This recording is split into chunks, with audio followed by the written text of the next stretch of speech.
So I thought we would kind of make a positive video here and actually take a look at 5 ways that Assassin's Creed Mirage returned to its original roots, or paid homage to them, regardless of how you want to see it.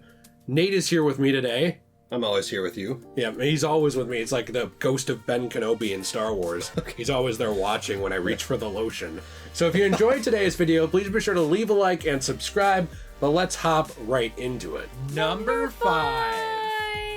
The game put in the original color filter, and also they added celebration outfits. So there's 2 parts to this. The color filter is they made the game look like Assassin's Creed 1.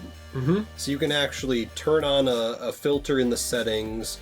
It looks a little darker, kind of grayer-ish. The original Assassin's Creed, obviously, because it's not new, it's not a new game, it's a 2007 game, had some really grayish kind of color tones to it. So I thought this was an interesting way to celebrate the game. You know, it's saying, hey, we have the original Assassin's Creed game, it's 15 years old at this point, our series is, now you can play the game as you would have in Assassin's Creed 1. Also, Nate and I, our favorite Assassin's outfit for Ezio, unpopular opinion, is Revelations. Mm-hmm. I love that outfit. His look in Revelations is so unique and interesting. It's very much a blend of his background along with the background of where he's going, you know, in the Middle East, you know, returning to Masyaf and going to other areas around there, Constantinople, or known as Istanbul. And so you see this look for Ezio in Revelations that's very unique. It's not his Roman look, it's not his Italian look. It's kind of a blend of those with Middle Eastern garb. Right, and yeah. I love that, and we never see that outfit in anything. Yeah, they forget about it. It never goes in anything. Even crossover games, it almost never shows up when you'll have Assassin's Creed crossover with this thing. It's like, what outfit's in it? Oh, it's Brotherhood. Oh, cool. So it was really awesome to see that they actually paid homage to the Middle Eastern type garb that Ezio wore in Revelations. Number 4. It's the 4th one. 4. So the next one is the return of tailing missions. Nate, I think you can speak a little bit to this in the RPGs because there is still some following throughout the entire series, yeah. But these are dedicated missions. Tailing missions have always kind of been a thing in Assassin's Creed. So when we say return to tailing missions, we don't mean like they were gone for like 10 years and now they're back. In the RPGs, they're not really dedicated tailing missions that are like they were in the original game. In AC1, and I would say in Mirage now, they were actually dedicated missions where it's like, hey, we need to go find this judge or whatever, so we need you to follow his spy, and he's going to literally follow him, and then you eavesdrop on a conversation or something and figure out where this key is or whatever. You know what I mean? You're figuring out details of the mission. Mm-hmm. There's a lot of details in that tailing mission in Mirage that have been missing in tailing missions in a while. Mm-hmm. You know, in the RPG games, off the top of my head, I don't even really remember any significant tailing missions. Maybe there was one that I forgot about, but off the top of my head, I'm not really even remembering any big ones. It's not a key portion of that trilogy. No, it's not. And mainly what you're doing is just following a guy for a couple minutes to kill him. Right. Or you are following someone to a chest and then that's done in a minute or 2. Yeah. It's not like this where you are actually the whole mission following them. They turn around, they look around, you have to hide. Right. The last time I remember this being really big, I'm not saying it didn't happen at all in later games, it did. But the last time it was a really big feature in Assassin's Creed that stuck out to me was AC4. Right. Edward had to follow people all the time. Yeah. I mean, almost too much. Where he would be following someone around and then hiding on rooftops or hiding behind crates, and they would turn around and look at him. It's pretty much that exact thing. It's a really cool return to the roots of the game. Because, yeah, tailing missions have been in it always, but they haven't been in the games like we see them now. Mm-hmm. I guess that's what I was trying to get at. It really feels, again, like they took some of the complaints of this is not enough like Assassin's Creed used to be, and they said, okay, right, let's put in some of the stuff that Assassin's Creed used to do that it hasn't for a while. Mm-hmm. Number 3. The next one is Return of Social Stealth. So there's a lot of different elements here. I think, Nate, you can start with this one, because there's a lot to social stealth. There's a lot of social stealth to this game and the original. Crowd blending is a thing that's back. Wanted posters, hiring groups to hide in, or if you want to have a mercenary group to attack people or whatever. Proper notoriety system has returned. I know in Odyssey there was like a bounty type system, but it's not that. It's an actual notoriety system like it was in the original. But yeah, all this stuff I think is great. Crowd blending is something that I know people have been complaining about for a while with assassins, how you could actually hide in crowds, do assassinations from them. You could actually hire groups that would walk through gates and you could like walk with them, like the scholars in the first game. Or musicians. Or musicians. You should talk about that one a little bit, because I hadn't tried that when you first told me about it, and that was kind of an eye-opener for me. I just kind of thought they were there to be annoying, like the beggars in the original game. Right, yeah. No, the musicians are actually really cool because they're sitting there, they usually have like a lute or like a guitar or something like that. An electric guitar. Yeah, right. With an amp and everything. But, you can hire them, and then they'll start playing music really loudly, and the guards will, like, walk over to them and, like, start listening to their music. And then you can usually walk in through the main gate because they're distracted by the musician. So that's another cool way to add a new element to this idea. In the original games, yes, you could follow scholars and stuff like that, but they didn't have musicians. They added something new to it, but it still felt like it was in the original. Social stealth in this game, I think, is amazing. And it makes sense at the time period because you don't have the ballooning populations of later time periods.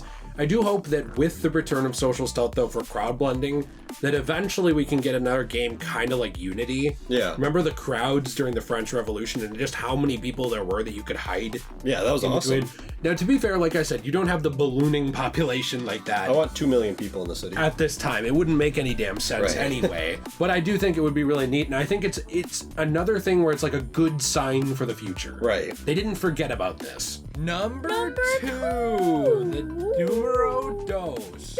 Assassin's bureaus are back.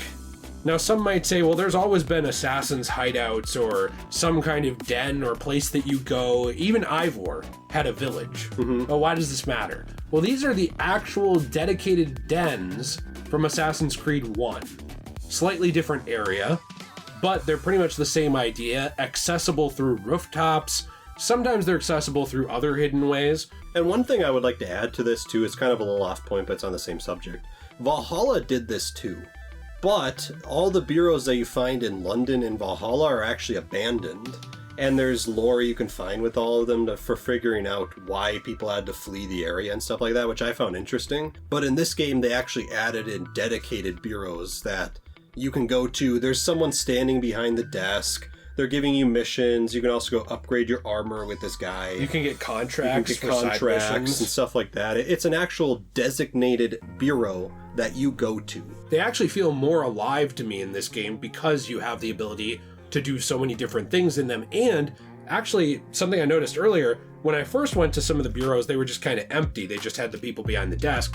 Now, I've noticed assassins are starting to pop up in the bureau. Yeah, they're like sitting around in the courtyard and stuff like that. And going on missions. Yeah.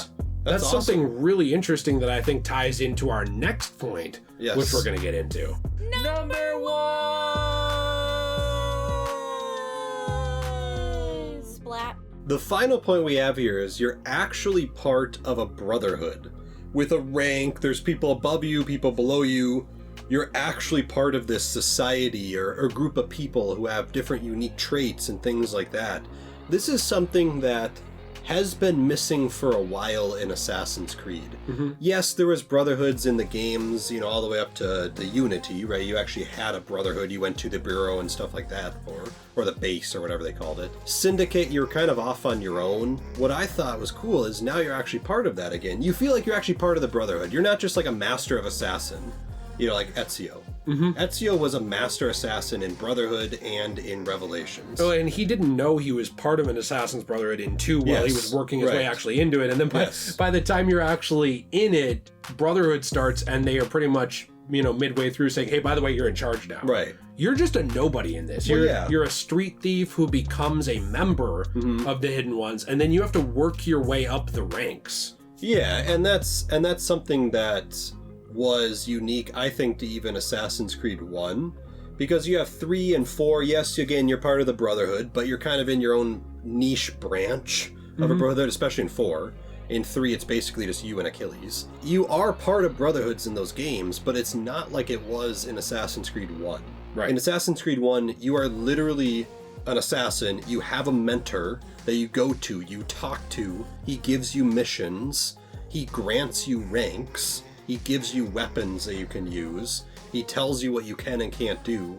You are actually an assassin feeling like you're in the Brotherhood. And you are rising the ranks up in the Brotherhood. It's kind of crazy now that you mention it that not really any of the other games did that very well. No, not even 2 did. No. Not even 2, Brotherhood or Revelations. I mean, you're still an assassin, obviously. I know people will say, like, well, at least you're an assassin. Yeah, okay, I get it. Right. At least you are. But you're kind of almost like a Lone Ranger type character. In most of the games, you know, a lot of these characters like Ezio, Connor, it's like, you're the last vestige and last hope for our Brotherhood. You're the man. You're the guy. You're the goat. And it's like, in this, it's like, yeah, you're a guy. You're a dude. You were a street thief, and now you're a nobody assassin. Oh, now you're kind of impressing us. Right. Oh, now you're a real assassin. Okay, now we trust you. You know, it's really kind of climbing that ladder. Yeah, and this was such a cool way to pay homage to the original Assassin's Creed, I think. Which it is kind of interesting if you think about it. Assassin's Creed 1 and Mirage are really the only 2 Assassin's Creed games where you're like this. Unity is kind of like this. Unity is, but it's not the same. So Nate, I have a question for you before we end. What do you think about the game in terms of paying homage? I know it's not a classic Assassin's Creed game. It's very much a greatest hits. But after kind of looking at this list, I never thought about how many things they actually do pay homage to. I guess, what do you think about it? Because you've been a hardcore fan of the games, I would say even longer than me. Right. Well, I think that Assassin's Creed Mirage is something that a lot of fans weren't going to be happy with regardless. And I think the words returning to the roots, people interpreted that way differently than what it was. People thought they were just getting like Assassin's Creed 1 remake, basically. And this is going to be everything that AC1 was. I think that's what people thought the word returning to the roots meant. What they did, which I would use the words paying homage to the original, I think is so much better. Because there are features that they brought back from the original game, but this is a new game. This is its own experience. You know, I'm not playing Assassin's Creed Mirage and thinking, I'm just playing AC1. Or Valhalla. Right. You know, I've seen people try and say it's just reskinned Valhalla. But it's not. I mean, there's so many mechanics in here that aren't in Valhalla at all. And there are things that are. I will say that. There are things that are in Valhalla. But there's so much stuff to this game that makes it unique that to me, I think this is really cool. You know, you have all these features that we just talked about from Assassin's Creed 1 that you have the feel like, oh, hey, we're calling back to Assassin's Creed 1 a lot. We're making something like Assassin's Creed 1, but it's still its own experience. And that's something I like. You know, with Star Wars Episode 7, people were complaining about that being the same as Star Wars Episode 4, which I don't think it is. But the thing is, if they would have done something like that with Assassin's Creed, where they just made basically a reskinning of AC1, people would have hated that. Because everyone would have been like, well, I'll just play AC1. To me, this is the best way to handle this. One thing I think is cool about it is, like you said, it's the new experience mixed with the old. Yes. If you like the RPG games, you probably would enjoy this game. If you like the originals, you probably would enjoy this game. If you like both, like me, I like both, you're going to get the best of both worlds. If you enjoyed today's video, please be sure to leave a like and subscribe. If you want to help support this channel more, you know, we do have a Patreon where there's exclusive content. We do have a membership down there. Doesn't always show up on iOS devices, but it does show up on web browsers and also Android devices. It is under the video. There's a join button where you can see the different tiers and things you get access to, including exclusive videos. My wife Jill does also have a store that the purchases go to help support this channel, which is at enchantedglamour.com or degeneratej.com. There's a lot of really cool resin pieces, jewelry, and all kinds of other pop culture type stuff over there that's really special. And last but not least, we do have another channel, Degenerate Plays, where we've actually played through 2 Assassin's Creed games so far. We're going to be starting another one near future here, but we're in the middle of a couple of Let's Plays. But we played through AC2 and Brotherhood, and we are swinging back around to AC1. If you want to check that out, that's in the description down below at Degenerate Plays. Have a fantastic day. As always, everyone, stay shui.